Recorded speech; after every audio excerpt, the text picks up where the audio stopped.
Bismillah, walhamdulillah, wassalatu wassalamu ala Sayyidina Rasulullah sallallahu alayhi wasallam. Assalamu alaikum wa rahmatullahi wa barakatuh. Welcome to our third session on our Fiqh intensives. This week we are covering Tahara. Yesterday we talked a little bit about used water, ma' al-musta'mal. We talked about saliva mixing in with water. We said that if water has been used for wudu, this is not remaining water that hasn't been that's untouched, but rather this is water that you use, you pour over your face, and the water that falls from it. So it's touched your limbs. This remaining water should not be used again to do wudu, even if it is clean. We said that there is a slight difference in this when it comes to the different madhabs, the different schools of Islamic law. However, the opinion we are taking is that from the Hanafi school, which is you don't use this water. Rather, if this is your only water available, then you would resort to tayammum and not use this water. Now, we spoke about saliva mixing in with the water as well. So if you have a container and somebody drinks from that container, what's the ruling of that? We said if it's human saliva, it doesn't matter if it's a Muslim or non-Muslim, it is considered pure. So you can use that water. You can even drink that water, but you can use it for wudu.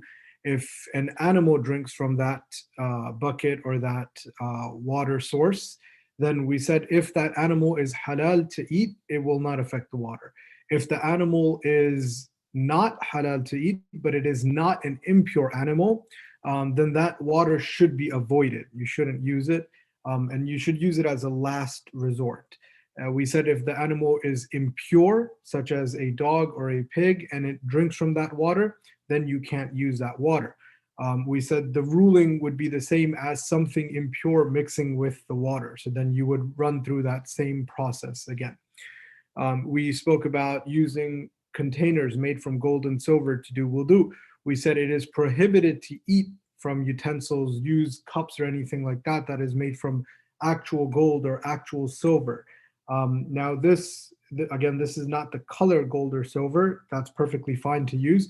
But containers that are actually made from gold or silver, or utensils that are made from gold or silver, you can't use it to eat. And this is pure gold or pure silver. If it's mixed, there's a slightly different ruling on it.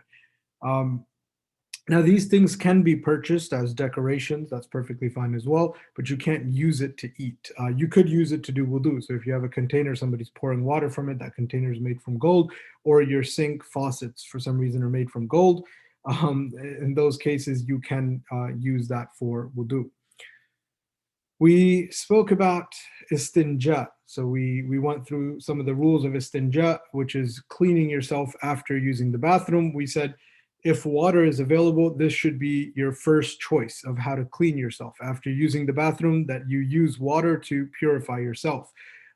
If water is not available, you can resort to other things. Your second most viable option, at least in our contemporary world, should be toilet paper, that you use toilet paper. If you cannot use toilet paper for some reason, you're out and about, you're camping or whatever it may be, you can use leaves or other things that we said are not on the list of things that you shouldn't use. We went through a list of things and mentioned, food, mentioned bones, mentioned things that could be beneficial to somebody, glass, things that could be dangerous, anything impure, coal, anything that can further, dirty that area. These are things that should not be used to clean yourself. If it doesn't fall within these categories, you can use it to purify yourself after using the bathroom. We also spoke about not facing the Qibla, or avoid facing the Qibla when relieving yourself, and those areas in which you should not relieve yourself, such as under a tree where people might sit for shade, or in a path, a walking path. These are areas that a person should avoid. We spoke about standing up and relieving yourself as well. We said that this was disliked, or it is against what is preferred. But it is not haram, and the main thing that you want to avoid here is the splashing that can come on you. So as long as you avoid that to the best of your ability, you are able to pray. We then spoke about the natural dispositions, those things that you have to keep up with in terms of your hygiene. This included removing armpit hair, removing pubic hair, trimming your mustache, cutting your nail, getting circumcised for males. We spoke about using the miswak, the sunnah of using the miswak as well. We broke down two aspects of the sunnah. One is brushing your teeth or cleaning your teeth, and one is actually the miswak itself. So that is pretty much where we left off. Today we're going to continue from there. So let's start with a screen share. Please let me know when you can see my screen.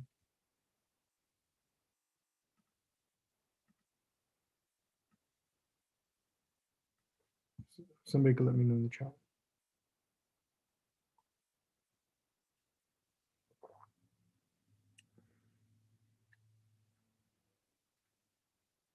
Can you see my screen?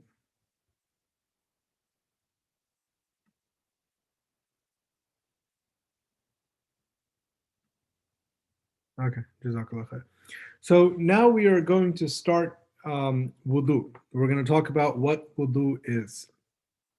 So a very basic definition. Wudu is when you wash certain parts of your body with water, enabling you to engage in specific acts of worship.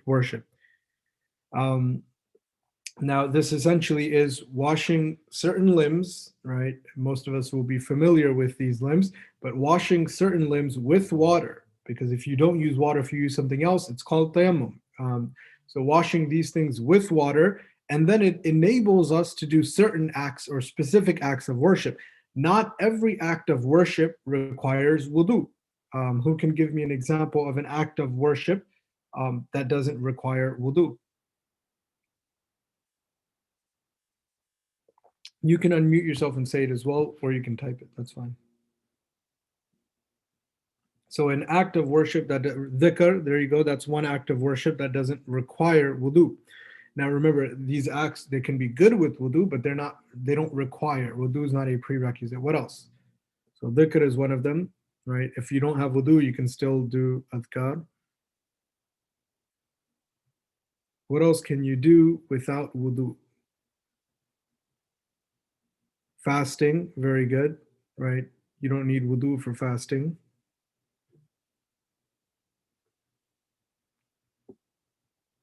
What else? How about dua, right? You can make dua without wudu. So you don't need wudu for dua. How about reciting Quran? Not touching, but reciting. Yeah, somebody just said that as well. Reading Quran, right? You don't need wudu to read it, but you need wudu to touch it.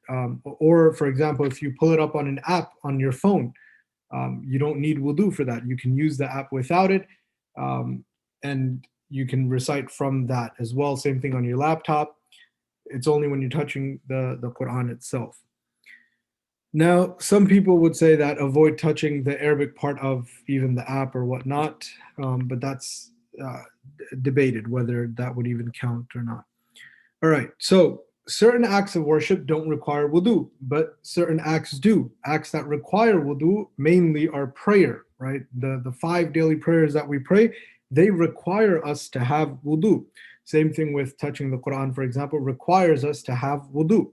So wudu is washing certain parts of your body, which enables us to do certain acts of worship. Now, certain acts of worship require wudu, and certain acts of worship recommend, or it's something good to do wudu for. But mainly, everything when we discuss in fiqh, we're going to look at bare minimums as well. What requires us to do wudu? So let's start with the conditions for wudu to be fard. Right? When does wudu become fard for a person? Number one, they have to be Muslim. Number two, sane. Number three, someone who's reached the age of puberty. Right? If these three conditions are met, wudu becomes compulsory for this person in order for this person to do those acts of worship. So, for example, if somebody is under the age of puberty and they want to pray, right? They pray without wudu, and it won't really make a difference, right? It's a minimum requirement. However, if you're teaching somebody, it's good to teach them and get them in the habit of doing wudu, then praying. As you'll see, one of the requirements of prayer as well is that past the age of puberty. Now, this just means that after you reach the age of puberty, you have to do it. That's all it means. It doesn't mean that you can't do it before. It means after you reach that age, you have to do it. Same thing with sanity. All right, the fara'id of wudu. If you remember, we spoke about the different categories. We said there's a fard category, a wajib category, a sunnah category. Now we are kind of categorizing different parts of wudu in these categories that we discussed. The first category that we will talk about are the fara'id. If these actions are done, you have wudu. You have the very basic minimum wudu. Now, I don't want this to be a moment where you learn the farad of wudu and then you never start doing the sunnahs again, right? That now you understand that, okay, if I do the farad, I have wudu, I can pray. If long as the farad are done, I can do everything I need to do that requires wudu. Remember a couple of things. Number one, the entire wudu is the complete sunnah wudu of the Prophet ﷺ. Number two, if you only do the farad of wudu and continuously skip out the sunnah, especially without a reason, it takes away from the reward that you get for that wudu and the actions as well that you do with that wudu. So if I do a complete wudu, I will get the most reward for that prayer that I do, right? When I do the complete prayer as well. If I do the basic minimum, it will take away from the reward because my wudu is not a complete wudu in terms of its reward. But in terms of the required wudu to do any action, these four are the fara'id. There's four fard of wudu. Number five we'll talk about later, but it's not a fard of wudu for our purposes. There are only four fard of wudu. These four fara'id is the plural of fard, are found in the Quran, in the verse of wudu, where Allah subhanahu wa ta'ala says that إِذَا قُمْتُمْ, if you stand for prayer, right, then wash your face, wash your arms, your head, your feet, right? These four are mentioned, and that's why these are confined to be the four fard or four fara'id of wudu. Now, once a person washes these four, they have wudu. They can do those things that they are required to do. Generally speaking, you should do the whole wudu. When we're breaking down the fiqh, we're trying to understand which parts are fard, which parts are sunnah. That enables us that if I only have one small bottle of water and I'm out and about, I don't then go and do the entire wudu because I know this is not going to survive me the entire wudu. I just do the fard, right? I just do the fard. Or if I am out in outside and it's really cold or it's chilly outside and I'm camping or something like this, you can do just the fara'id that we will learn in those cases. You have an excuse, you have a reason to limit your wudu to the fara'id. So understanding the fara'id and knowing that these four actions will give me wudu helps us determine the position and the situation that we are in, that okay, right now I don't have enough water. Right now, it's cold. It's really cold outside, or the water heater at the house is not working. Right? If I sit there and do the whole wudu, it's going to be painful. Let me just do the fard for now until the water heater fixes. Right? In these circumstances, you can just limit yourself to the fara'id, and that's why knowing the fara'id helps you do that. If one didn't know that this will give you a complete wudu, you're going to end up doing the whole wudu every time, even in circumstances where you're permitted to narrow down your wudu. So number one, washing your entire face. This is from here, right, the top of your forehead to the beginning of your ears on both sides, and right here at the bottom of your chin. This entire portion is considered your head, your face, sorry. So washing your entire face, you get water and you wash your entire face at least once. The whole thing has to be washed at least once. That's fard number one. Fard number two, washing both arms, including your elbows. So not excluding, including. You have to go beyond the elbows, from the very beginning of your fingers all the way beyond. Once on this arm, once on this arm, right? That is number two. Number three, wiping a portion of your head. So wiping the whole head would be sunnah. A portion, minimum 1/4. Right? So wiping, not washing. When you take water, make sure the water is not scooped in your hand. You're not washing your hair, you're wiping it, right? And then you wipe a portion. That's for the fard. For the sunnah, you'll see we're going to do the entire head. For the fard, minimum, you need to do at least 1/4. So if you do anything more than 1/4, if I do half of my head, that will count. washing both feet, including your ankles, not below the ankles, including, it has to be above your ankles, both feet once. That will complete your wudu for you. That will complete your wudu for you. Here, as you see, number five, I wrote intention, non Hanafi. Some of the other schools of thought have the intention of making wudu as a fard component of wudu, meaning for them, without intention, you don't have wudu. In the Hanafi school, without intention, or intention is not a required aspect of wudu. That is the ruling that we are taking. So on the quiz, on anything that you do, and if you're just learning fiqh from here, this is the ruling that you can go ahead and follow. That you don't need intention for the fard. You need it for the sunnah. You need it for the reward, for the full wudu. But for the basic sunnahs, you don't need intention. So any question that I will give you here, answer it based on the four fard, not this fifth portion. But I just wanted to mention the fifth portion because the other madhabs do have it as a fard, as an obligation for their wudu. The intention comes from the hadith of the Prophet ﷺ, but is not found in the ayah specifically. So the Hanafis limit the fard to whatever is mentioned in the verse, and then they add on the sunnahs and other aspects of wudu from the hadith.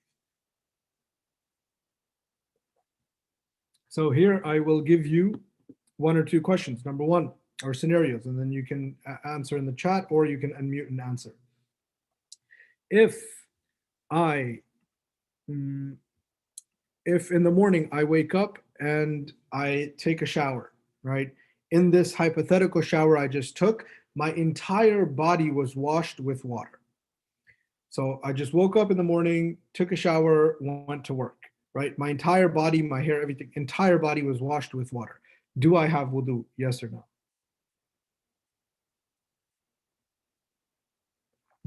I didn't sit there and do the wudu in the shower.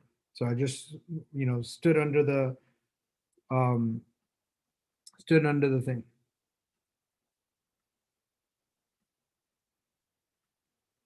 What do you guys think? Do I have wudu?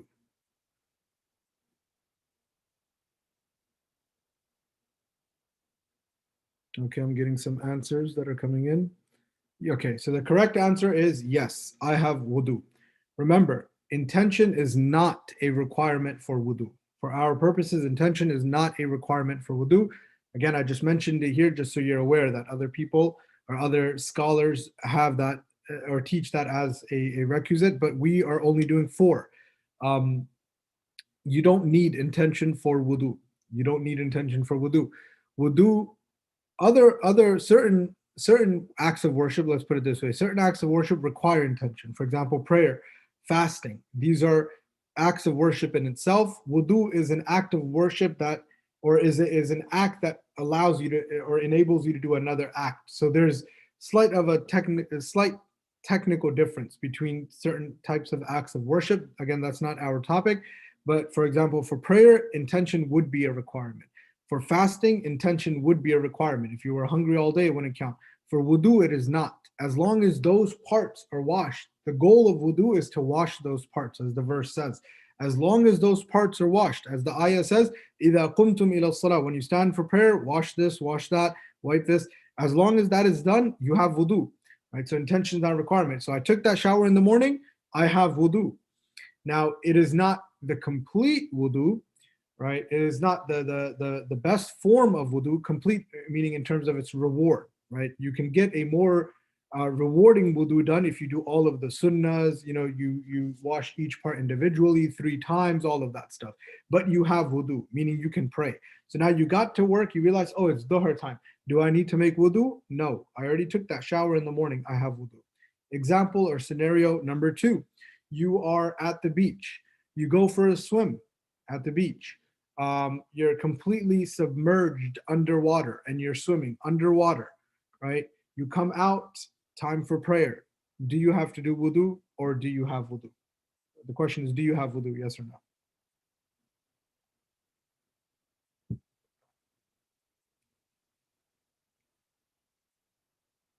All right, I have some answers coming in. Yes, that is the correct answer. So everybody's getting this right so far. So yes, you have wudu. As long as those parts are washed, you have wudu. Everybody's on the same page here. Everyone understands this part. So as long as those parts are washed, yes, you have wudu. All right. Now let's look at the sunan, right? The sunnahs of wudu. 1 second.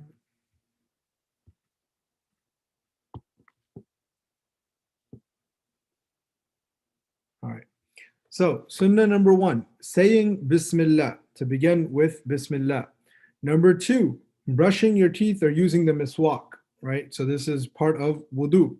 Number three, doing everything in order. So, this order that we are going through, doing it in order. So, you don't start by washing your feet. Rather, you start by washing your hands, saying Bismillah, then your mouth, then your nose, then your face, the correct order. So, it is sunnah to go in that order. But let's say, for example, right, we are trying to figure out, sorry, I have another meeting, just making sure it's on time. All right, so we're trying to figure out if a person has wudu. So we said doing everything in order. Let's say I walk up to a sink. I wash my feet first, right? Then I wash my arms, then my face, and then I wipe my hair. Do I have wudu? That's all I did. Just those four things.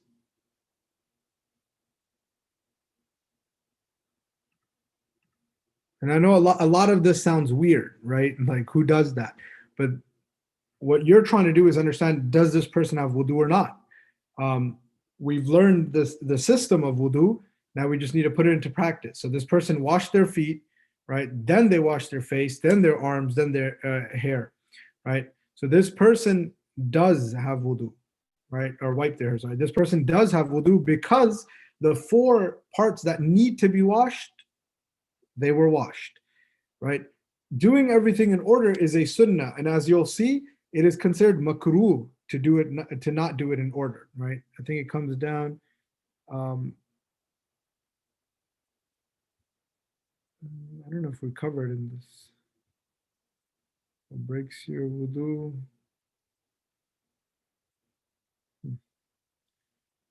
Okay, I don't think we cover it here, but it can be categorized as wudu, as makruh. Sorry.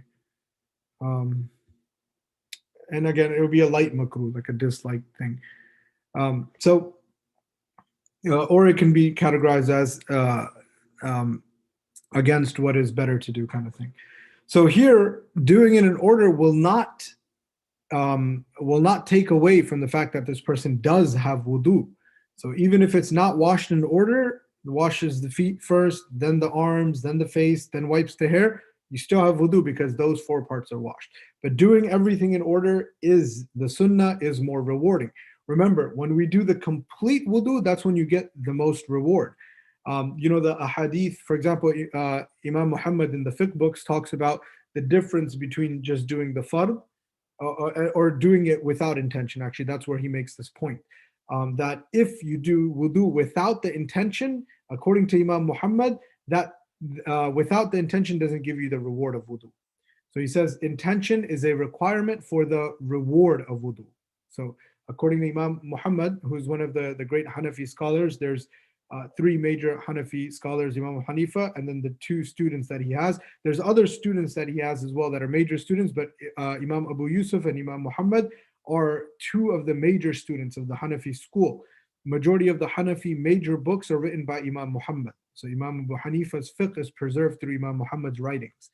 Imam Muhammad, he, on this point of intention, he says that if you do wudu without intention, or he says wudu is a requirement for the reward, right? Sorry, intention is the requirement for reward of wudu, for the reward of wudu. So if you don't do intention, if all the scenarios we're talking about, this person went for a swim, this person took a shower, those scenarios that we did, you have wudu, but you don't get the reward for the wudu. But you have wudu, meaning you can pray, you can do all the other acts of worship you need to do. You just didn't get reward for that wudu. So that's Imam Muhammad's differentiation between the intention. That intention makes a difference in terms of getting the reward. Now, All of the sunnahs as well, when you skip out on the sunnahs of wudu, you start minusing from the reward that you get for that wudu, going down to almost no reward and just the basic requirement of having wudu. Um, some of these rewards not only come in good deeds, but also, for example, the hadith of the Prophet ﷺ that mentions that the limbs that you wash and these things that you wash in wudu, they will be shining, right, on the day of judgment. That is one of the identifiers of a believer on the day of judgment.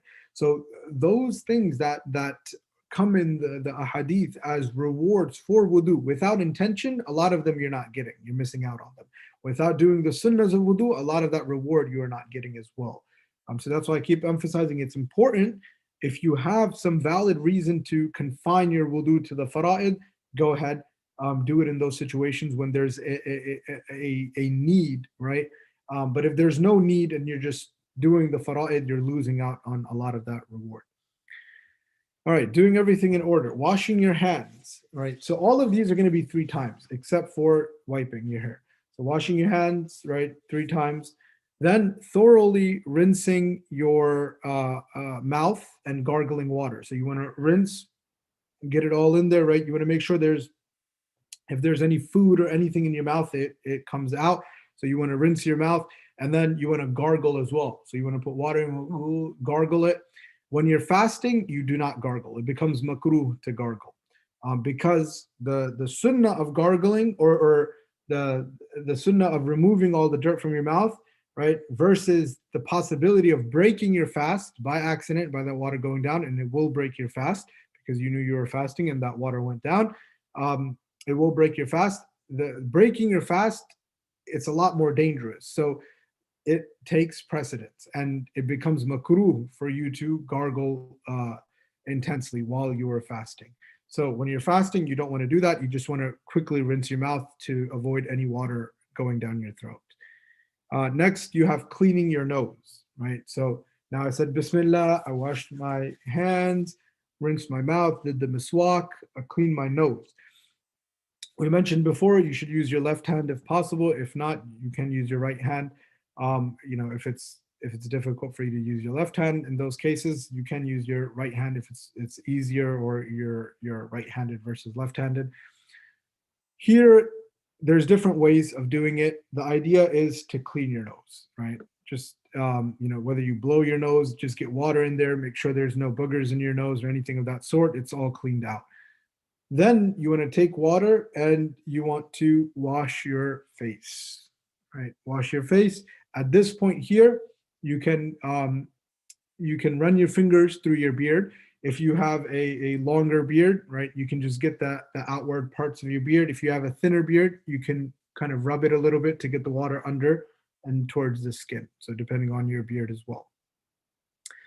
Then you want to wipe over your entire head once. So this is something you're not doing 3 times. Everything else that doesn't have 3, you can do it 3 times. It doesn't have this number 1 next to it, you can do it 3 times. So the way you want to wipe your head is you want to keep these 3 fingers together. You want to separate your index finger and your thumb. You're going to use these 3 fingers to wipe your hair, the entire thing once, right? Then I still didn't use these fingers. I want to use that to clean my ears, get the water through your ears. Use the thumbs to get the back of your ears like that. Okay? So you're using these 3 fingers, leaving your index fingers to wipe your hair. Hair is wiped. These fingers are not touched. Do that, back of your ears, and you're good to go. All right? Now, sometimes you'll find people wiping the back of their neck. Fine, you can do it if you want. It's not sunnah or anything like that to wipe the back of your neck. But if somebody's doing it, it's not prohibited or anything like that. Just know that it is not sunnah. Let me see what is next. All right, so starting with the right limbs when possible. So let's say you're washing your arms or your hand. Anytime you want to, if possible, start with your right limb. Obviously, if you have one face, you're just going to wash your face. All the actions do it 3 times. That in itself is a separate sunnah. So for example, if you are in a situation where you're just doing the fard, right? So the water is really cold. You're just doing the fard, and you decide, let me do the fard 3 times. So I wash my face 3 times, then I do my arms, including my elbows, 3 times, right? Then obviously your head, you're only wiping once, and then your feet, including your ankles, 3 times, right? You did the fard plus you did the sunnah of doing everything 3 times, and that will guarantee that the entire face is washed and the arms is washed and things like this. All right. To do each action right after another. Now, delaying your wudu or the actions becomes makruh. So,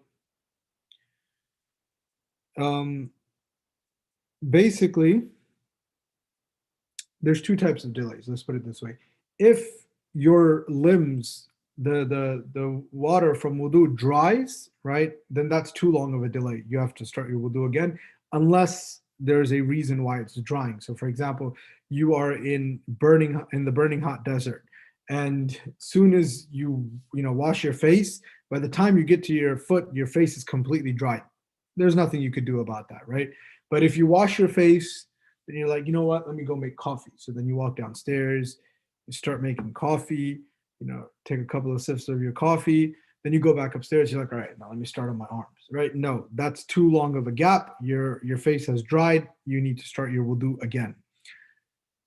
If you have certain delays that are not as long as the delay we just talked about, so it's not drying your limbs, but you wash your face and then you go peek out, you're looking what's going on with the game, what's on the TV, you're trying to figure out, and then you go back, your face is still wet, and then you start washing your hands, right? You're delaying it. That's makruh. That becomes disliked to do. So you want to do wudu kind of together, right? How you would normally do it. You want to do it together. You don't want to delay wudu.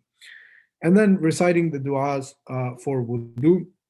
For those that don't know, you can simply Google du'as for wudu. There's different parts. There's ashhadu an la ilaha illallah, things that you can recite that are from the sunnah of the Prophet ﷺ, but bismillah as well, you can recite that. All right.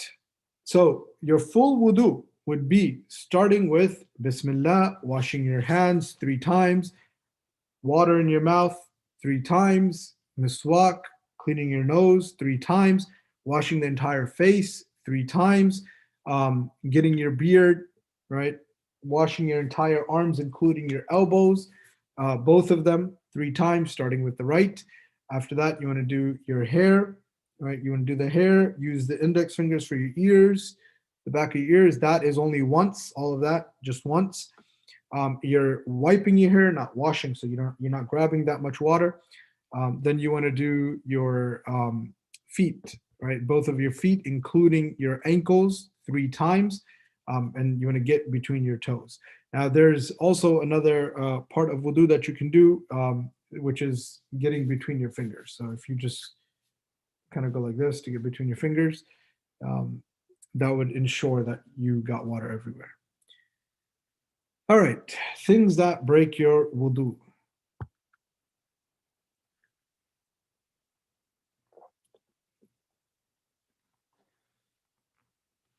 All right, number one, anything that comes out of your private parts. So anything that comes out of your private parts will break your wudu. Once you have wudu until you break your wudu. Remember, this is the list that will break your wudu, anything that comes out of your private parts. So going to the bathroom for number one or number two, that will break your wudu. Gas, right? That will break your wudu. Anything impure that comes out of your body, blood, that will break your wudu. Now, there's discussion on how much blood does it have to be. As we said, we're going by the Hanafi standards, which is not a large requirement. Some of the other madhabs have more of a leeway, but for the Hanafi madhab, if the blood pretty much moves, if it flows, it'll break your wudu. So if I get poked here in my arm, right, and a little bit comes out, but it didn't move, I'm good to go. So if it just dries like that, it won't break my wudu. But as soon as it moves, right, or it flows in any way, it comes down, it will break your wudu in the Hanafi madhab. Losing or deep sleep will break your wudu. Not because sleep itself breaks your wudu, but because you're not conscious of what's going on in your sleep. So that will break your wudu. In general, anytime you go into deep sleep, it'll break your wudu. What doesn't break your wudu is when you're not deep sleeping. So if I'm like kind of dozing off like this, right? But I'm still aware of my surroundings, that won't break it. But if I'm like out of it, like I'm just leaning and I'm knocked out, right? That will break your wudu. Like I don't know what's going on around me, that will break your wudu.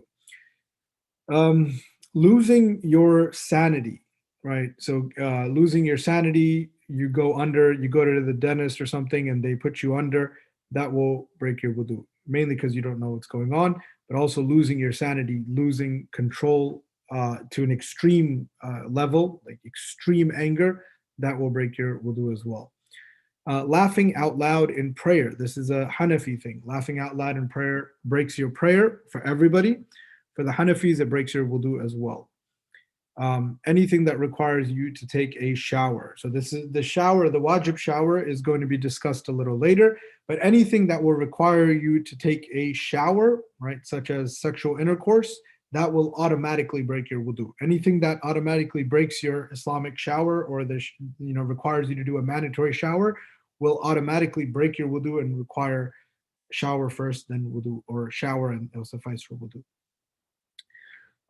So laughing out loud in prayer, let's get back to that very briefly, or let's touch on that very briefly. It is when you laugh out loud. So it's audible enough for the individual next to you to hear. Not that they heard you, but it's audible enough for them to hear if there was somebody next to you. This will break your prayer, according to everybody. If you laugh out loud, it will break your prayer. If you laugh out loud, it will break your prayer. In the Hanafi madhab, you have to repeat your wudu. This comes from a mursal hadith tradition, which is, according to the Hanafis, a valid hadith tradition, a valid hadith that you can use to establish a legal ruling.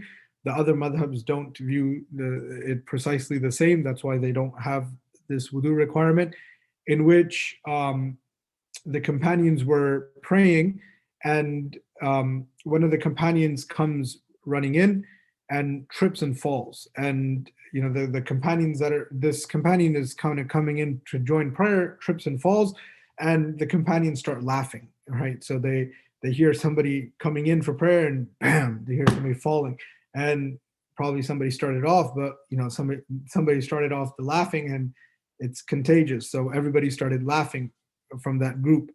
And after the prayer, the Prophet ﷺ said, in short, he said, whoever laughed in prayer, go do wudu and repeat your prayer. So the fact that he instructed them to do wudu, the Hanafis take it and say that it also breaks your wudu in this case. They say it's not a rational or logically based reasoning, just like the other ones, but because there's a tradition, to be safe, they categorize it as something that breaks your wudu. All right.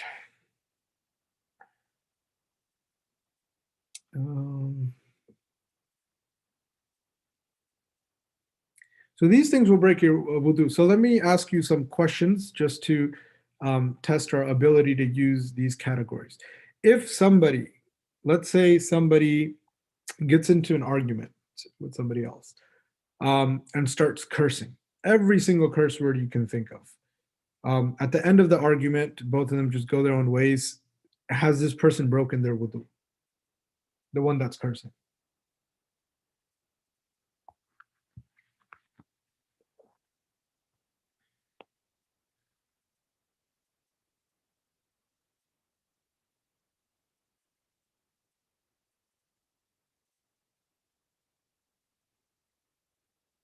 You can unmute or you can do. So I have one yes. Why is it yes? Give me a reason.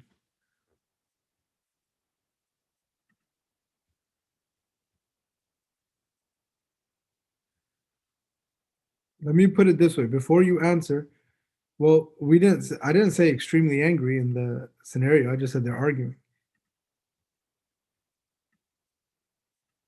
Extremely angry would be they lost their sanity to that level, that they have no control. They don't know what's going on. This is just an argument. And even an angry argument wouldn't amount to extremely angry. That's a different level.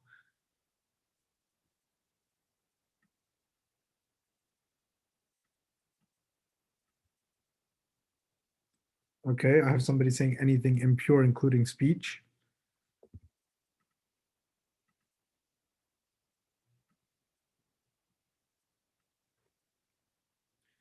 losing sanity. All right. So, it will not break your wudu. The correct answer is that it will not break your wudu. For those that are basing it off of losing sanity, arguing or getting mad is not automatically losing your sanity. Somebody that's arguing with somebody is not somebody that is under anesthesia, or somebody that's lost control of their mind completely, although they can be angry. Losing your sanity is to an extreme level. So if you get into an argument or a fight, it doesn't always necessarily mean that you lost your sanity to that level. So that, number one, will not break your wudu in this case. Cursing does not break your wudu. Anything impure that comes out of your body is referring to physical impurities like blood, any other like liquid that is physical. It's not referring to words. So words will not break your wudu. Profanity will not break your wudu. Although it would be recommended to do wudu, right, as a kind of just cleansing, to get away from that argument, to get away from that mindset, but it will not break your wudu. All right. What about somebody who, what I want you to do is look at those lists that we did, right? It has to be one of the reasons on the list. If it's not here, then it's not one of the reasons on the list, so it doesn't break your wudu. Try to think. Somebody did wudu in the morning at Fajr time, and they did not use the bathroom, nothing impure came out of their body, anything like that. They did wudu at Fajr, they go to work, they pray Dohar, they pray Asr, they pray Maghrib, they pray Isha. After Isha, they start playing PlayStation. They haven't used the bathroom or nothing all day. They start playing PlayStation or Xbox. They're up all night, right? All night. And it's Fajr again the next day. Do they have wudu, or do they need to repeat wudu? So the last time they made wudu was last Fajr. Let's say it's past 24 hours.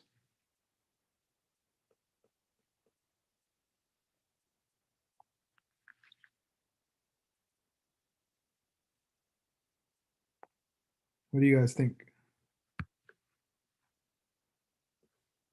Do they have wudu? I have a doesn't break wudu.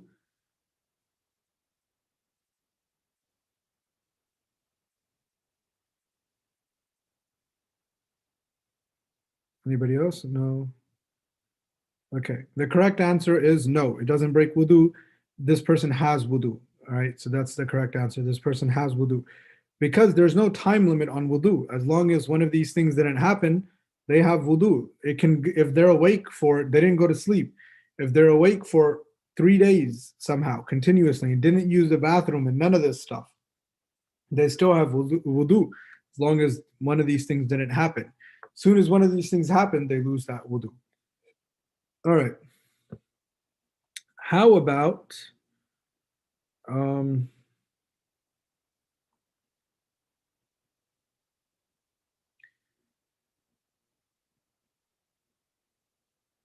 all right, how about this? How about a person goes into work, they're working at the cash register, they open the cash register and they steal $1,000, and then they go for dohar. Do they need to renew their wudu? They had wudu, they did wudu, went into work, stole $1,000, now they're at the masjid for dohar. Does their wudu break?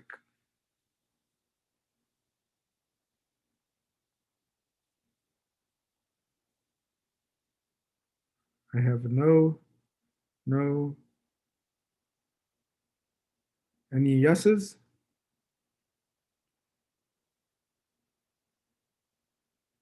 All right. The correct answer is no. Their wudu does not break. Remember, no matter how confusing it tries to get, if it's not on this list, it won't break their wudu. So, all the other sins will be categorized as sins, right?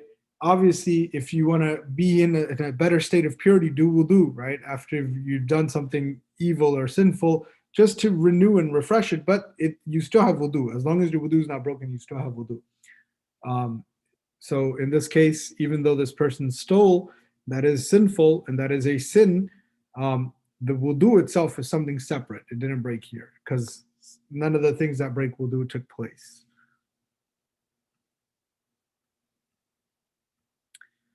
All right. The next thing. Um, let's talk about when is wudu required. When is wudu required? Number one, praying. So the five daily prayers, any sunnah, any nawafil, any of those prayers, you need wudu, right? So you have to have wudu to pray. Number two, touching the mushaf, touching the Quran. You need wudu to touch the Quran. Now, if you have an English translation of the Quran, you don't need wudu to touch that if it's purely English. If it's mixed, some translations have the Arabic on one side, English on the other. Don't touch the Arabic part, but you can touch the book itself and you can touch the English parts. If the Quran is only an Arabic Quran, then you cannot touch it, the Mus'haf itself. You need wudu to touch it. When it's on your phone, for the most part, you can touch it, or on your laptop as well. If you want to be safe, just avoid the Arabic letters, but for the most part, you can use the apps when you don't have wudu. Performing tawaf, you need wudu as well. When is wudu recommended? Number one, when reciting the Quran, right? So when you're reciting Quran, you don't need wudu. So if I don't have wudu and I sit and say, Alhamdulillah Rabbil Alameen, Ar-Rahman Ar-Rahim, I can do that. It's perfectly fine. It's recommended, right? It's sunnah, it's rewarding if I have wudu and then I recite Quran. But now let's say you decide, you're about to lay down and you're real tired and you're like, let me read some Quran. And then you're like, oh wait, I don't have wudu. In that case, should you not read Quran or should you read Quran? Right? You're too lazy to get up and do wudu, so you're not going to do wudu. But you're like, you know what? Since I don't have wudu, let me just not read it right now. I'll read it later. Right? In that case, it's better to recite Quran. So it's better to recite Quran than to avoid it. But if you can make wudu, if you have the ability to make wudu, it's not going to deter you from reciting Quran, then go ahead and make wudu. Number two, for each prayer, to renew it. Now, this is a difference here between having wudu and renewing wudu. So you already have wudu. You can do one wudu at Fajr. If none of those things break your wudu, all the way to Isha, you can use the same wudu. But it is recommended to renew your wudu at every prayer. It's not required, it's recommended. So if if you're at home and you have time, why not renew your wudu for each prayer? If you're at work and it becomes difficult, right, you got to do it in the public bathroom and all of that, and you have wudu, just do it with the same wudu. It's perfectly fine.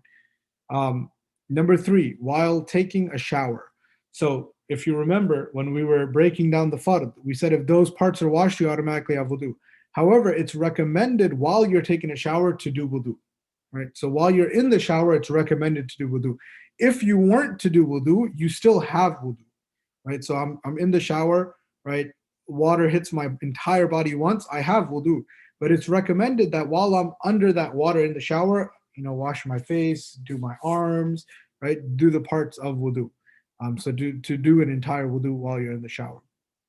And then last, before going to sleep, it is recommended to do wudu. So before you go to sleep, it's recommended to sleep in the state of wudu. Again, these are times it's recommended. It's not required, it's just recommended. So if you can do it, it's good to do it and it's rewarding as well. All right, let me see. I think we will end here. We'll open it up for Q&A, inshallah. Tomorrow we'll continue with issues dealing with wiping over a cast or socks. And yes, likely we will have class on Friday.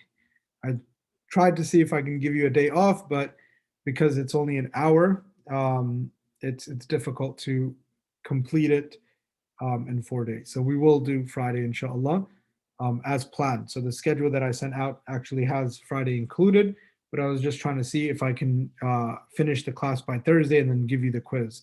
But what we will do is we'll have class Friday and we'll probably do the quiz, review the quiz as well during class or something. We'll see, inshallah. So let me stop the live recording.